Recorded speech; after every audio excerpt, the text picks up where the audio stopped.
Why is it that the black man is going through a lot of challenges in the world? Why? Why is it that the white man is predominantly superior? And when I say superior, I mean in development, technology, comfort. Why is it so? Now, history tells us that black people were taken as slaves from Africa to Europe, to America, to Caribbean. History tells us that. But now, it is the black man or the black race that is now forcing themselves into slavery.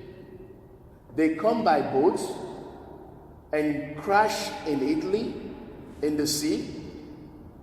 They come by land and die in the desert of Libya, get sold. They're still selling the black man today in Libya as a slave. After how many hundreds of years of the abolition of the slave trade? Slave trade, you think, was abolished hundreds of years ago. But in this day, 2018, they are still selling the black man in slavery in Libya. 2 days ago, the European Union had an emergency summit. They call it the mother of all summits. The mother of all summits was because 220 or so people were rescued off the coast of Italy. 90% or 100% of these people are all black.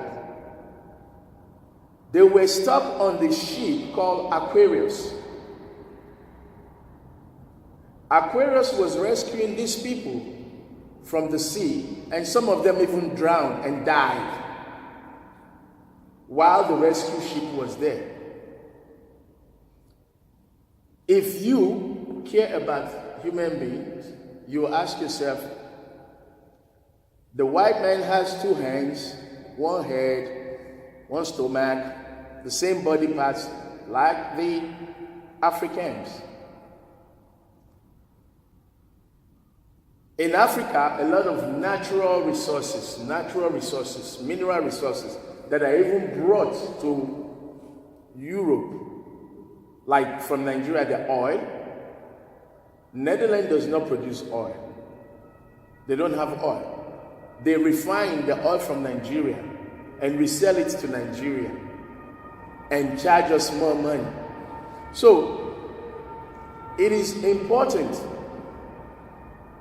for us to ask, what is going on with the black man? Maybe the topic of this subject should be, do you know your DNA code? Do you know what's inside your blood? Now, I'm speaking to both the white and black. I don't have to address the white so much. I don't have to. But I do need the black man to understand what's in your DNA. Why are you where you are? Because if you know your history, if you know why things are happening to you, then half of the problem is solved. This will also help the white Christians to understand what's happening to their black brothers and sisters. So we're going to go into the Bible to see if we can identify the black man in the Bible. If we can identify the black man in the Bible, then we're going to see if we can identify what's happening in this modern age and time to the black man. You see, I said the white man is superior to the black man. Maybe I should rephrase that word. They are not superior. But the white race has been given something by God. And the black race has also been given something by God. You see, something good sometimes can become a problem if you don't know how to manage it. You've heard the stories of so many people that won the lotto. They win the lottery, they get 10 million euros, and 5 years later, they're on drugs, they're cracked out, they can't pay their bills. See, the 10 million lottery that they won was a blessing. But that blessing became a curse because they started overspending, they started overgiving, and eventually nothing was coming in. So if I give you 10 million euros today and you don't manage it properly and nothing is coming in, after 5 years you're going to spend the 10 million and you have nothing to show for it. You're going to be worse. You're going to be worse because you're used to this rich lifestyle. Everybody come to you for money, for help, and all of a sudden you're the worst. You don't have anything. So this is almost the case of the black man, where the black man was blessed, because what happened in the beginning was God took the black man and said, hey, I take you as my people. God said to in all his creation, there's Japheth, there's the Esau, there's the Edomite, there's the Shem, the Shemite. These are the children of Noah. Now when God played favoritism, he played favoritism and he picked the black race and he said, I'm going to make you mine. You're a special people. I make you a special people to me. But you have to do this, do that, do this. So look at it here. The selection was a good thing, but it turned out to be a bad thing because the black son or children of God, not the white one, okay, not the Asians.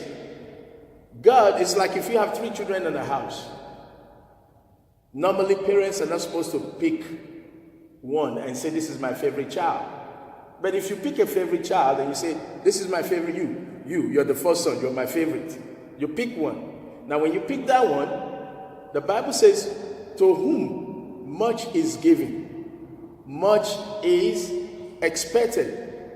So when God picked the black child and said, I make you my special, and he gave condition.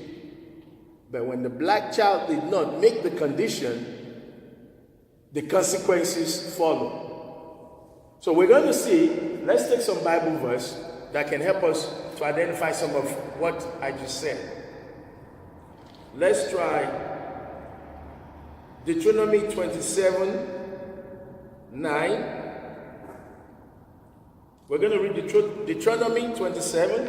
We're going to read 9 to 10. Let's take that verse and see what it says.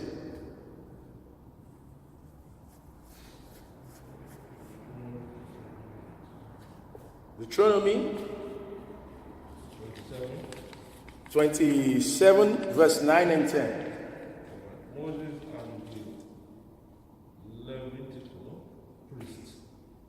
Moses and the Levitical priests. They spoke to all Israel. Saying, be silent and listen. It says, be silent, listen, you Israel. So, first thing you want to see in this verse is Moses is talking to a particular group of people called Israel. Hello? You understand? It tells you, identify. Moses said, you Israel, stop, listen. So, it did not say Moses spoke to all the children of Noah. It did not say Moses spoke to everybody, right? It says Moses spoke to who? To Israel. So, who is Israel? Israel is the one that Moses is talking to. Continue. Israel, today you have become the people of Yahweh. Stop. Today you have what? Become the people of Yahweh. Today you have become what? The people of Yahweh. Okay, let's try this. Moses says to Israel, today you have become the people of Yahweh. Okay, this is what I want to ask you. If today you have become the people of Yahweh, it means yesterday you were not. right? It means yesterday you were just somebody.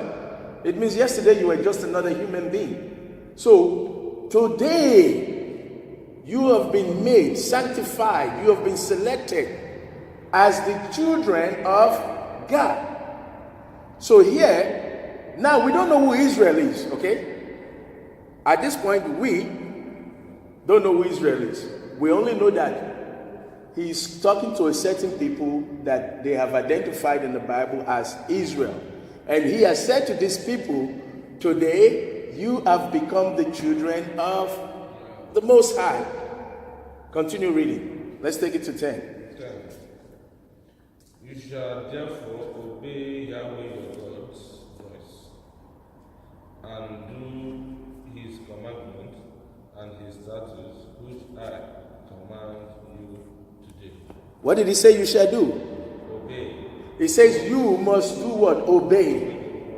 You see, God has now talked to these persons called Israel. He has selected Israel, and he has said to them, today you become mine. It's like me taking a child from the street. I pick a boy or girl from the street and I say, today you become my child. I adopt you. I make you my child. Today I will give you my name. You will bear my last name. You will become an Amodia. And you will become heirs to my inheritance. You will own my property. So when you adopt a child, when you take a child in, you see, this child was not yours. This child was somebody else's child. Somebody else or a nobody.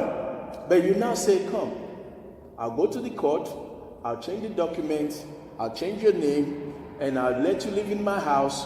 I'll work, I'll bring you money to eat, I'll buy you clothes, I'll send you to university. So you now take on the responsibility. But you now say to this child, this is my house. You sleep at 9 o'clock, you wake up at 6. You give conditions, right? House rules. We call it house rules. So now, God has done this to these persons called Israel. Now, continue. Let's read. What are the conditions? Yeah. You shall therefore obey Yahweh's voice. You shall therefore obey Yahweh your God's voice, and do his commandments and his statutes, which I command you today. Good. You see, so just to go back, Moses is now telling them, you will obey the things that I tell you, because you have been selected as the child of the Most High God. You see, the reason we need to understand this is that out of Adam, or if you go all the way to Noah, 3 children came out. 3 children came out, and from those 3 children, all the rest of us started coming. So out of those 3 children, one of them is named Israel. One of them is named Jacob. So Jacob now is being spoken to, or at least the descendants are being spoken to. So we have to understand that everybody was not selected as special by God. God made people and he let them alone. He said, go multiply and take care of the world. But what did he do now? At this stage in time, he picked a side and said, you are mine. But you must. Let's read 27 verse 1. Let's go to verse 1. Let's go to 27 verse 1. Moses and the elders of Israel commanded the people, saying, keep all the commandments which I command you today. Verse 2. I should continue? Continue. It shall be on the day when you shall pass over the Jordan to the land which Yahweh your God gives you, that you shall set yourself up great stones. Stop. So we already, I took you back to verse 1 for you to understand that this was happening when God was taking them across. You see, God took them from Egypt. And when God took them, and he said, when you get to the other side, before you get there, let me prepare you. Before you get there, let me warn you. I take you as my child, but this is how I want you to live. It's like I'm coming from Africa to Europe. When I'm coming from Africa to Europe, somebody needed to tell me that when you get to Europe, you have to have residence permit. If you don't have residence permit, you cannot work. When you get to Europe, you have to pay your electricity bill. You have to pay your house rent. You have to pay your water bill. In Africa, I never paid water bill. In Africa, I never paid electricity bill because the NEPA is there and we just pay one lump sum money and we think we have light forever. So, when I'm coming from Europe, I'm from Africa to Europe, somebody needed to give me the knowledge of the life in Europe. Like when you come to Europe now, they do inburgering. The inburgering is to help you understand how to live here, the law, the basic things, how to put the garbage. They teach you which days to put the garbage, where to put the garbage, how to pay your banknotes, your bills. They give you the basic. So God was now preparing Israel, saying, when I take you to that land, in that land, don't marry their children. In that land, don't do this. In that land, don't forget me. So God was teaching Israel what he wants Israel to be. Let's take another Bible verse. Let's go to 27 verse 12. We're going to read verse 12 and 13. Verse 12 and 13. Those shall stand on Mount Gerizim to bless the people. When you have crossed over the Jordan, someone, Levi, Judah, Issachar, Joseph, and Benjamin, 13. These shall stand on mountain Ebal for the coast. Reuben, Gad, Asher, Zebulun, Dan, and Naphtali. So, let's go back to what's happening here.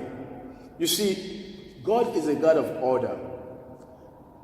God, before they got there, told Moses, this group, this clan, these people will bless. You see, it's this mouth that we used to bless and we also used to curse. Look what God has done. God has selected certain people to pronounce blessing unto the children of Israel. Now, look at that. God also selects people to curse